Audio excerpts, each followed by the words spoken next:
नमस्कार, आकाशवाणी से प्रस्तुत है समाचार संध्या।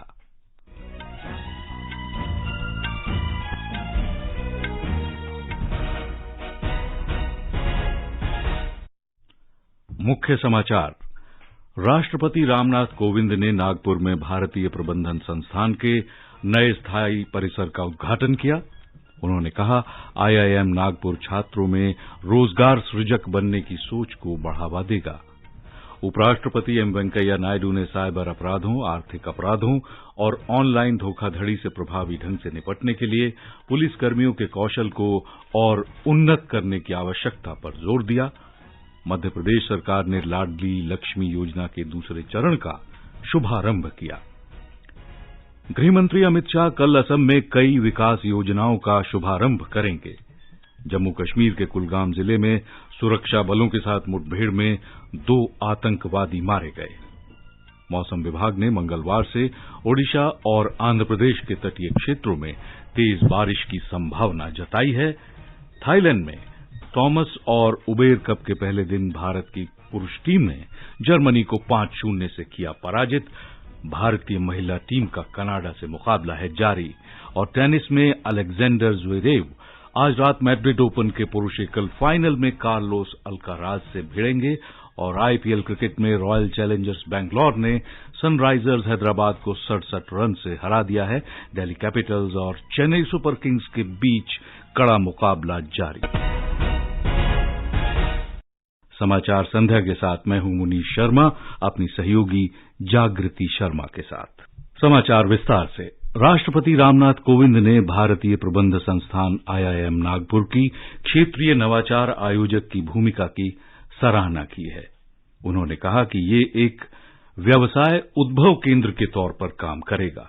उन्होंने कहा कि आईआईएम नागपुर छात्रों में रोजगार सृजक बनने की मानसिकता को बढ़ावा देगा।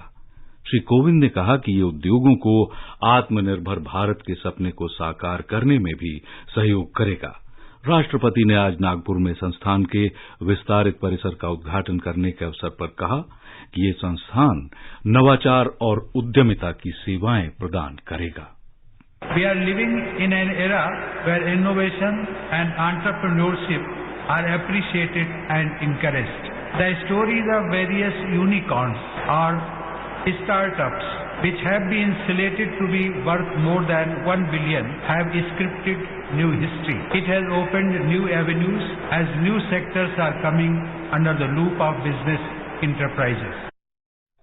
राष्ट्रपति ने कहा कि नागपुर वो स्थान है जिसे बाबा साहब भीमराव अंबेडकर ने ऐतिहासिक धर्म चक्र प्रवर्तन के लिए चुना था।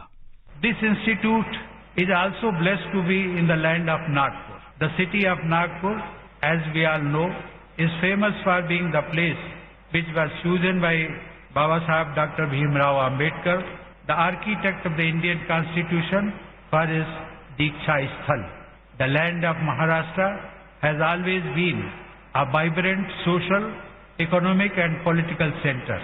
It was here that the seeds of social revolution of Dr. Ambedkar were sowed. शिक्षा मंत्री धर्मेंद्र प्रधान ने आईआईएम नागपुर को विदर्भ में सुविधाओं से वंचित स्कूलों को गोद लेने का सुझाव दिया है। उन्होंने आईआईएम विद्यार्थियों तथा संकायों की मदद से ऐसे संस्थानों के सुधार में अग्रणी भूमिका निभाने का सुझाव भी दिया है। जो शिक्षा नीति 21वीं सदी में भारत की ओर से वैश्विक जिम्मेवारी के बारे में जो नई पीढ़ी ग्लोबल सिटीजन इसीलिए बनाएगा, नागपुर आईआईएम उसमें लीडिंग रोल प्ले करेगा।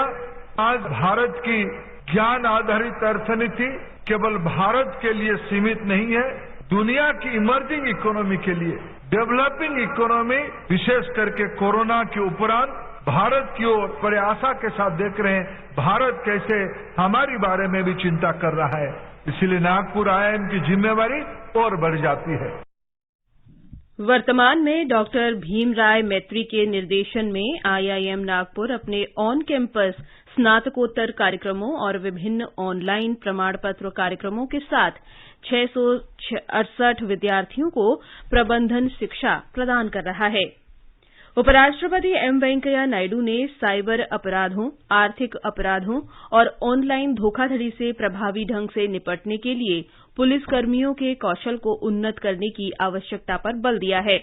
नई दिल्ली में भारतीय पुलिस सेवा के पूर्व अधिकारी प्रकाश सिंह द्वारा लिखित पुस्तक the struggle for police reforms in India के विमोचन के बाद कार्यक्रम को संबोधित करते हुए श्री नायडू ने ये बात कही।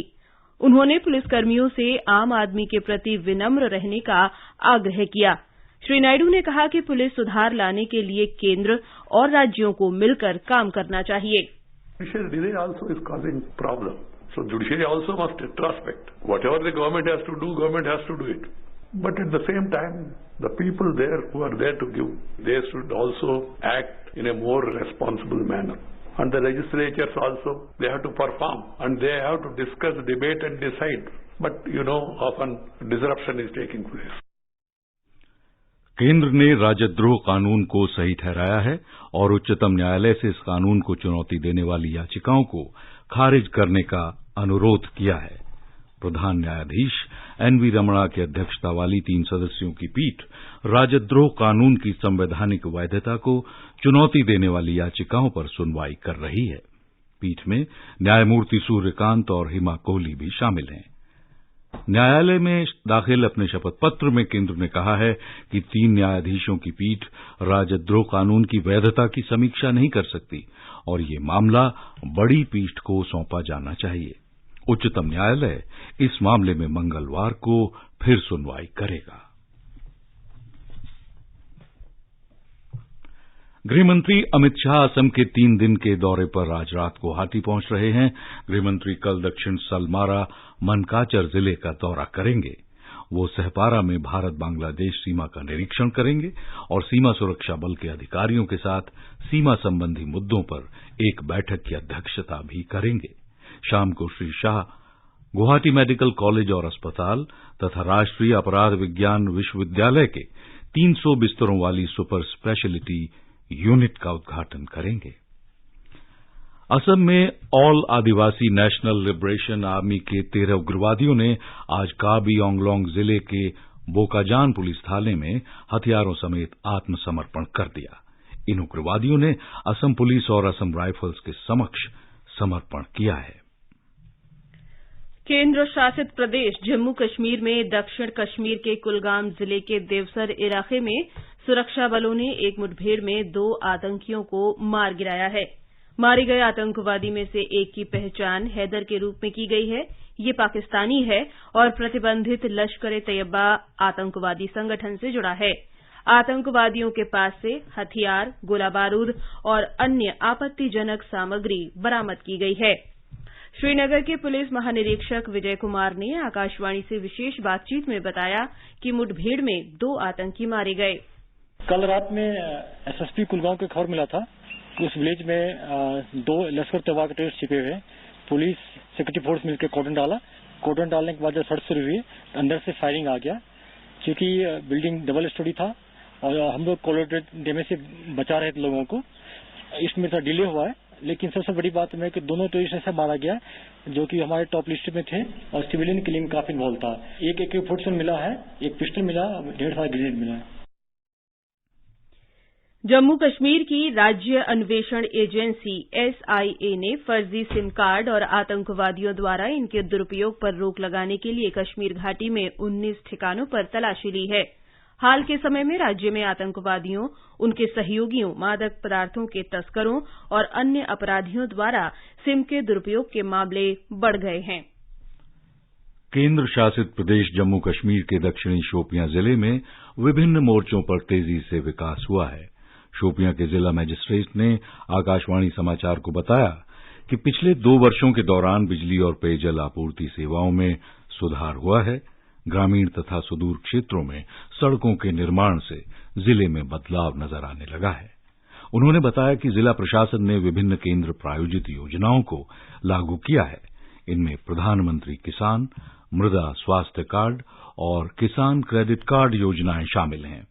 इनमें से ज्यादातर परियोजनाओं को लक्षित समय सीमा से पहले ही पूरा कर लिया गया है। डिस्ट्रिक्ट शोपियान में सबसे पहले तो एग्रीकल्चर सेक्टर की अगर हम बात करें तो काफी इम्प्रूवमेंट हुआ है लास्ट जो ईयर्स हैं उनके कंपैरिजन में। जैसे लोगों ने मक्का भी उगाना शुरू किया है, थोड़ा बहुत राइस भी उधर उगता है, आलू मटर सारी चीजें। हीरपुरा की आलू बहुत फेमस है, मटर का बहुत अच्छा लोगों को दाम मिल रहा है और मटर यहाँ इतना ज्यादा प्रोडक्शन कर रहे हैं लोग कि वो बाहर के जिलों में बाहर के प्रांतों में भी भेजा जा रहा है। साथ ही साथ कोल्ड स्टोरेज की व्यवस्था और एक एग्रीकल्चर इंफ्रास्ट्रक्चर फंड जो है उसमें भी जो इंफ्रास्ट्रक्चर बना सकते हैं बड़े लेवल पे छोटे लेवल पे वो सारी चीजें की जा रही हैं। तो एग्रीकल्चर में शोपियान डिस्ट्रिक्ट काफी इस हद तक काम कर रहा है कि जो हमारी इनोवेशंस हैं, जो हमारी रेगुलर काम है उनमें काफी काम हो रहा है। लद्दाख में पहली पुलिस भर्ती की प्रक्रिया अपने अंतिम चरण में है। केंद्र शासित प्रदेश बनने के बाद पहली बार लद्दाख पुलिस के 213 सिपाहियों की भर्ती की जा रही है। लेह और करगिल में एक साथ 4,815 अभ्यर्थी लिखित परीक्षा में शामिल हुए। लद्दाख पुलिस भर्ती बोर्ड के प्रभारी स्टेनजिन नोरबू ने कहा कि परिणाम जल्द घोषित करने की व्यवस्था की गई है। ये समाचार हमारी वेबसाइट newsonair.com/हिंदी और हमारे mobile app news on AIR पर भी उपलब्ध हैं। समाचार संध्या में आपका फिर स्वागत है। आगे बढ़ने से पहले मुख्य समाचारों पर एक नजर। राष्ट्रपति रामनाथ कोविंद ने नागपुर में भारतीय प्रबंधन संस्थान के नए स्थायी परिसर का उद्घाटन किया। कहा, आईआईएम नागपुर छात्रों में रोजगार सृजक बनने की सोच को बढ़ावा देगा। उपराष्ट्रपति एम वेंकैया नायडू ने साइबर अपराधों, आर्थिक अपराधों और ऑनलाइन धोखाधड़ी से प्रभावी ढंग से निपटने के लिए पुलिसकर्मियों के कौशल को उन्नत करने की आवश्यकता पर बल दिया। मध्य प्रदेश सरकार ने लाडली लक्ष्मी योजना के दूसरे चरण का शुभारंभ किया। गृहमंत्री अमित शाह कल असम में कई विकास परियोजनाओं का शुभारंभ करेंगे। जम्मू कश्मीर के कुलगाम जिले में सुरक्षा बलों के साथ मुठभेड़ में 2 आतंकवादी मारे गए। मौसम विभाग ने मंगलवार से ओडिशा और आंध्र प्रदेश के तटीय क्षेत्रों में तेज बारिश की संभावना जताई। थाईलैंड में थॉमस और उबेर कप के पहले दिन भारत की पुरुष टीम ने जर्मनी को 5-0 से हराया। भारतीय महिला टीम का कनाडा से मुकाबला जारी। टेनिस में अलेक्जेंडर ज्वेरेव आज रात मैड्रिड ओपन के पुरुष एकल फाइनल में कार्लोस अल्काराज से भिड़ेंगे। और आईपीएल क्रिकेट में रॉयल चैलेंजर्स बेंगलोर ने सनराइजर्स हैदराबाद को 67 रन से हराया। दिल्ली कैपिटल्स और चेन्नई सुपर किंग्स के बीच मुकाबला जारी। मध्य प्रदेश सरकार ने लाडली लक्ष्मी योजना के द्वितीय चरण का शुभारंभ किया है। ये योजना बेटियों को उच्च शिक्षा प्रदान करने और उन्हें आत्मनिर्भर बनाने की एक अभिनव पहल है। इस योजना में बेटियों के पोषण, उनके स्वास्थ्य और शिक्षा के साथ साथ आर्थिक सशक्तिकरण, कौशल वृद्धि और अधिकारों की सुरक्षा के लिए उल्लेखनीय काम करने वाली ग्राम पंचायतों को लाडली हितैषी पंचायत के रूप में सम्मानित किया जाएगा। मध्य प्रदेश में इस साल अप्रैल तक लाडली लक्ष्मी योजना के अंतर्गत 42 लाख से अधिक लड़कियों का पंजीकरण किया जा चुका है। अभी तक 9 लाख से अधिक छात्राओं को 231 करोड़ रुपए की छात्रवृत्ति राशि का भी भुगतान किया गया है। राज्य में बालिकाओं की जन्मदर प्रति 1000 पर 927 से बढ़कर 956 हो चुकी है। सरकार ने कहा है कि स्नातकोत्तर पाठ्यक्रमों के लिए राष्ट्रीय मेडिकल प्रवेश परीक्षा नीट पीजी को स्थगित नहीं किया गया है। ये परीक्षा निर्धारित कार्यक्रम के अनुसार 21 मई को ही होगी। पत्र सूचना कार्यालय ने राष्ट्रीय परीक्षा बोर्ड के नाम पर जारी उस नोटिस को फर्जी बताया है जिसमें नीट पीजी की परीक्षा स्थगित होने का दावा किया गया है। भारतीय मौसम विभाग ने बताया है कि बंगाल की खाड़ी के दक्षिण पूर्व में उठा समुद्री तूफान असानी 13 किलोमीटर प्रति घंटे की रफ्तार से दक्षिण पश्चिम दिशा की ओर बढ़ गया है। इसके मंगलवार तक उत्तर पश्चिम दिशा की ओर बढ़ते हुए आंध्र प्रदेश और ओडिशा तट की ओर पहुंचने की आशंका है। तूफान के असर से ओडिशा के तटवर्ती इलाकों और आंध्र प्रदेश के उत्तर तटीय क्षेत्रों में कहीं कहीं पर सामान्य तथा कुछ स्थानों पर जोरों की बारिश हो सकती है। इस दौरान मछुआरों को समुद्र में नहीं जाने की सलाह दी गई है। उधर बंगाल की खाड़ी के दक्षिण पूर्व में समुद्री तूफान असानी के जोर पकड़ने के कारण बांग्लादेश के मौसम विभाग ने चटगांव, कॉक्स बाजार, मोंगला और पायरा बंदरगाहों पर खतरे के संकेत नंबर 2 लगाने को कहा है। राष्ट्रपति रामनाथ कोविंद ने गुवाहाटी उच्च न्यायालय के मुख्य न्यायाधीश न्यायमूर्ति सुधांशु धूलिया और गुजरात उच्च न्यायालय में न्यायाधीश न्यायमूर्ति जमशेद बुरजोर पर्दीवाला को उच्चतम न्यायालय में न्यायाधीश नियुक्त किया है। विधि मंत्रालय ने इनकी नियुक्ति संबंधी गजट अधिसूचना जारी कर दी है। राष्ट्रव्यापी कोविड टीकाकरण अभियान के अंतर्गत अभी तक 190 करोड़ 20 लाख से ज्यादा टीके लगाए जा चुके हैं। स्वास्थ्य मंत्रालय ने कहा है कि कल 17,39,000 टीके लगाए गए। इस दौरान 3,451 नए लोगों में संक्रमण की पुष्टि हुई है और 3,079 लोग संक्रमण से ठीक हो गए हैं। संक्रमण से स्वस्थ होने की दर 98.74% है।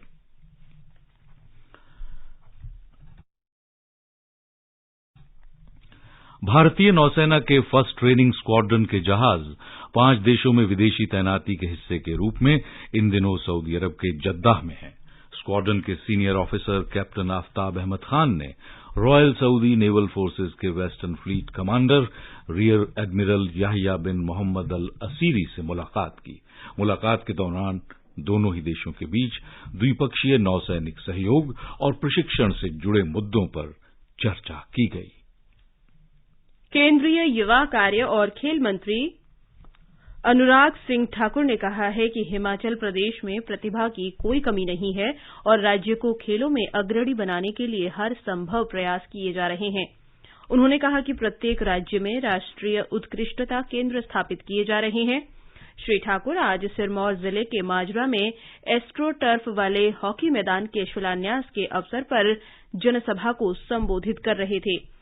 खेल मंत्री ने कहा कि केंद्र सरकार ने मात्र 1 वर्ष की अवधि में देश भर में 450 प्रशिक्षकों की नियुक्ति की है। हिमाचल प्रदेश खेलों में अग्रणी राज्य बने। पड़ोसी पंजाब और हरियाणा में शानदार प्रदर्शन खेलों में हुआ है। हिमाचल में भी खेलों की प्रतिभाओं की कोई कमी नहीं है। हम प्रयास करेंगे कि आधारभूत ढांचा भी अंतर्राष्ट्रीय स्तर का यहाँ पर बने, अलग अलग जिलों में खेलों की सुविधाएं बने और जिस जिले में जिस खेल की प्रतिभा है और वहाँ पर उस तरह का आधारभूत ढांचा चाहिए, इंफ्रास्ट्रक्चर चाहिए, खेल मैदान चाहिए, वो हम बनाने। साथ ही साथ कोचेज की कमी ना रहे। हमने 450 कोच पिछले लगभग 1 वर्ष में देश में रखे हैं। ये अपने आप में दिखाते हैं कैसे हम उस दिशा में प्रगति कर रहे हैं। दूसरा target Olympic podium scheme, top scheme के माध्यम से जो एलीट खिलाड़ी हैं हम उनका इंटरनेशनल लेवल पर कोचिंग, ट्रेनिंग, उनके रहने, उनके भोजन, यहाँ तक कि उनकी जेब खर्च भी 6 लाख रुपया साल का उनको देते हैं। बैंकॉक में थॉमस और उबर कप बैडमिंटन टूर्नामेंट में भारतीय पुरुष टीम ने शानदार शुरुआत की है। भारत ने पहले मैच में आज जर्मनी को 5-0 से हरा दिया। भारत के लक्ष्य सेन, किदाम्बी श्रीकांत और एचएस प्रणॉय ने अपने अपने मुकाबले जीते। पुरुष डबल्स में सात्विक साईराज रेंकी रेड्डी और चिराग शेट्टी और एमआर अर्जुन और ध्रुव कपिला की जोड़ी ने अपने अपने मैच जीते। भारतीय महिला टीम ग्रुप डी में अपना पहला मुकाबला कनाडा के साथ खेल रही है। भारत और कनाडा 1-1 से बराबरी पर हैं, जहां सिंगल्स में पीवी सिंधु ने कनाडा की मिशेल ली को पराजित किया। वहीं डबल्स में श्रुति मिश्रा और सिमरन की जोड़ी को हार का सामना करना पड़ा। आईपीएल क्रिकेट में आज मुंबई के डीवाई पाटिल स्टेडियम में दिल्ली कैपिटल्स का सामना चेन्नई सुपर किंग्स से हो रहा है। दिल्ली कैपिटल्स ने टॉस जीतकर पहले गेंदबाजी करने का फैसला किया। चेन्नई ने ताजा समाचार मिलने तक 8 ओवर में बिना विकेट खोए 79 रन बना लिए हैं। एक अन्य मैच में रॉयल चैलेंजर्स बेंगलोर ने सनराइजर्स हैदराबाद को 67 रन से हरा दिया है। बेंगलोर ने टॉस जीतकर पहले बल्लेबाजी करते हुए निर्धारित 20 ओवर में 3 विकेट पर 192 रन बनाए। जवाब में हैदराबाद की टीम 19 ओवर और 2 गेंद में 125 रन पर ही सिमट गई। मैड्रिड ओपन टेनिस टूर्नामेंट में आज रात पुरुष सिंगल्स के फाइनल में स्पेन के कार्लोस एल्क्राज गार्सिया का मुकाबला जर्मनी के अलेक्जेंडर ज़्वेरेव से होगा। पहले सेमीफाइनल में अल्क्राज ने सर्बिया के नोवाक जोकोविच को हराया। वहीं दूसरे सेमीफाइनल में मौजूदा चैंपियन जर्मनी के अलेक्जेंडर ज़्वेरेव ने ग्रीस के स्टेफानोस सित्सिपास को मात दी थी। आजादी के अमृत महोत्सव के अंतर्गत आइए अब सुनते हैं आकाशवाणी की विशेष प्रस्तुति आजादी का सफर। आजादी का अमृत महोत्सव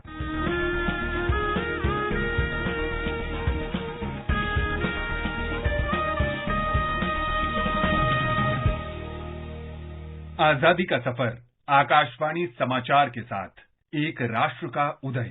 भारत का गौरवशाली स्वतंत्रता संग्राम आधुनिक दुनिया के अब तक के सबसे महान संघर्षों में से एक है। आकाशवाणी समाचार आपके लिए प्रतिदिन लेकर आता है इस संघर्ष की एक झलक। वतन पे जो फिदा होगा, अमर वो नौजवान होगा, रहेगी जब तलक दुनिया, ये अफसाना बयां होगा।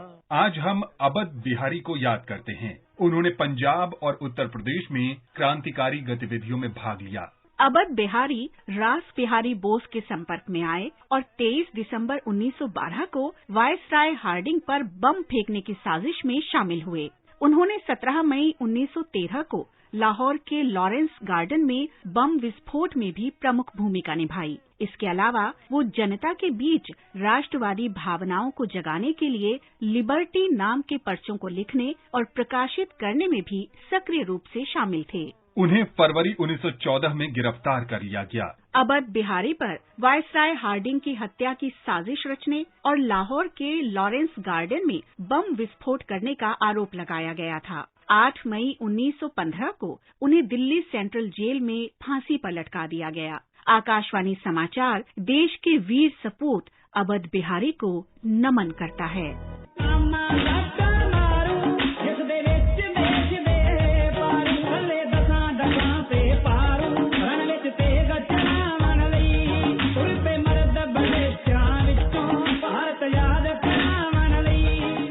हम क्रांतिकारी स्वतंत्रता सेनानी भाई बाल मुकुंद को भी याद करते हैं। वो स्वतंत्रता सेनानी और गदर पार्टी के संस्थापक सदस्य भाई परमानंद के चचेरे भाई थे। भाई बाल मुकुंद का जन्म 1889 में झेलम जिले में हुआ था, जो अब पाकिस्तान में है। वे सिखों के इतिहास में जाने माने शहीद भाई मतीदास के परिवार से थे, इसीलिए उनके नाम के साथ भाई शब्द जुड़ गया। भाई बाल मुकुंद की राष्ट्रीय आंदोलन में रुचि तब पैदा हुई जब वो छात्र थे। स्नातक की पढ़ाई के बाद उन्होंने अध्यापन किया, लेकिन अपनी राष्ट्रवादी भावनाओं की वजह से वे स्वाधीनता संग्राम से जुड़ गए। 23 दिसंबर 1912 को जब लॉर्ड हार्डिंग दिल्ली में एक मार्च में चांदनी चौक से गुजर रहे थे तो उन पर बम फेंका गया।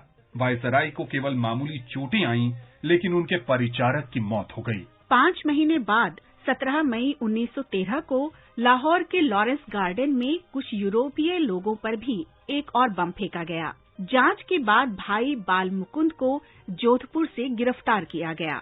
उस समय वे जोधपुर महाराजा के पुत्रों के शिक्षक के रूप में कार्यरत थे। बम विस्फोटों की जांच के बाद दिल्ली में उन पर मुकदमा चलाया गया और भाई बाल मुकुंद को मौत की सजा सुनाई गई। उन्हें 8 मई 1915 को अंबाला सेंट्रल जेल में फांसी दे दी गई। देश के महान सपूत भाई बाल मुकुंद को हमारा शत शत नमन।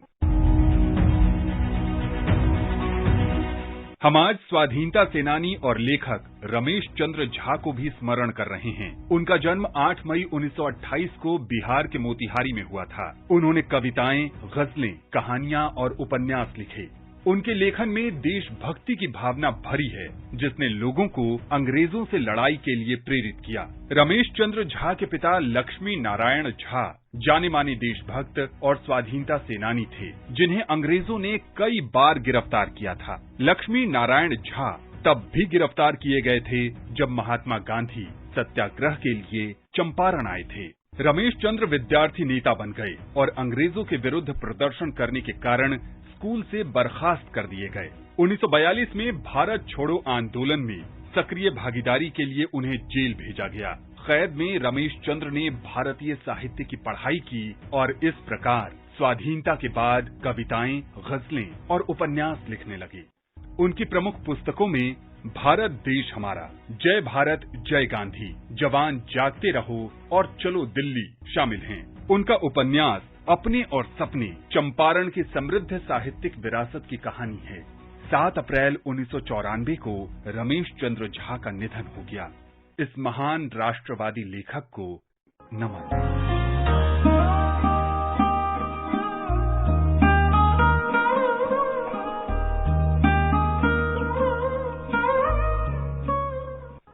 मई 1933 को महात्मा गांधी ने अस्पृश्यता उन्मूलन के लिए 21 दिन का उपवास शुरू किया था। उन्होंने इसे राजनीतिक विरोध की बजाय आत्मशुद्धि के आध्यात्मिक कृत्य के रूप में वर्णित किया। गांधी जी डॉक्टरों की स्वास्थ्य चेतावनी के बावजूद पूरे 21 दिनों तक बिना भोजन के रहे। अनशन अस्पृश्यता की सामाजिक बुराई को मिटाने और इस प्रकार भारत के लोगों को अंग्रेजों के खिलाफ लड़ने के उद्देश्य से एकजुट करने के लिए जागरूकता फैलाने वाला एक आंदोलन साबित हुआ। इसके साथ ही आजादी का सफर आकाशवाणी समाचार की संग श्रृंखला का ये अंक समाप्त होता है। मिलते हैं कल अगली कड़ी में।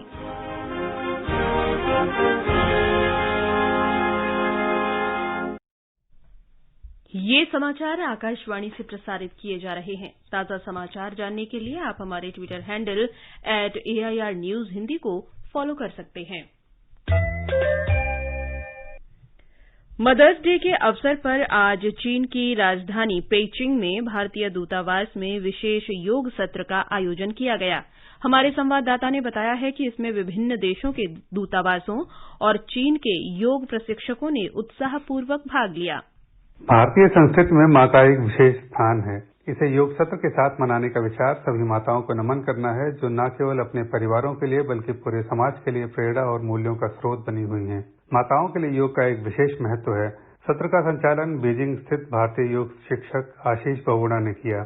सभी प्रतिभागियों ने मदर्स डे विशेष योग सत्र की सराहना की और नियमित रूप से योग कक्षाएं आयोजित करने के लिए भारतीय दूतावास को धन्यवाद दिया, जो उन्हें तनाव मुक्त और स्वस्थ जीवन जीने और भारतीय लोकाचार को समझने में मदद करता है। योग चीन में बहुत लोकप्रिय है और भारतीय दूतावास सभी योग प्रेमियों के लिए नियमित योग कक्षाओं का आयोजन करता है। अंशुमान मिश्रा, आकाशवाणी समाचार, बीजिंग। 8वें अंतर्राष्ट्रीय योग दिवस से पहले पेइचिंग में भारतीय दूतावास और शंघाई, ग्वांगशू और हांगकांग स्थित भारतीय वाणिज्य दूतावासों ने योग कार्यक्रमों की एक श्रृंखला शुरू की है। इसके अलावा चीन के 75 योग संस्थान और स्कूल अंतर्राष्ट्रीय योग दिवस पर पेइचिंग में होने वाले मुख्य कार्यक्रम में वर्चुअल रूप से शामिल होंगे। बद्रीनाथ धाम के कपाट आज सवेरे वैदिक मंत्रोच्चार के बीच श्रद्धालुओं के लिए खोल दिए गए। इस अवसर पर सेना के बैंड ने पारंपरिक धुन बजाई।